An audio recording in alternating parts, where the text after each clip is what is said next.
Dito ko na sisimulan dahil baka aking makalimutan ang tunay na kahulugan ng sining kong pinagmulan. Oo, matagal akong nawala sa ganitong larangan. Ngunit eto nagbabalik para higitan ang nakaraan. Kung ang pagpipinta tanging paraan para makasama kayo, ako'y babalik ng paulit-ulit kahit gaano palayo. Dahil mahalaga kayo sa akin tulad nitong talento, biyaya mula sa taas, dapat ibahagi at huwag itago.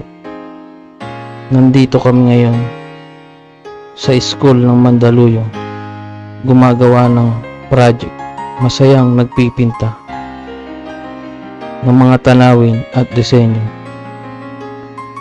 Di man perfect, pero nandito ang tunay na samahan ng magkakapatid. Hindi lang ito tungkol sa proyektong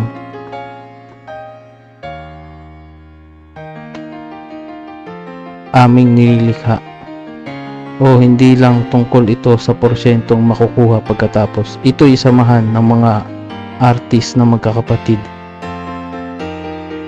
May iisang hangarin, matulungan ang isa't isa ng taos sa puso.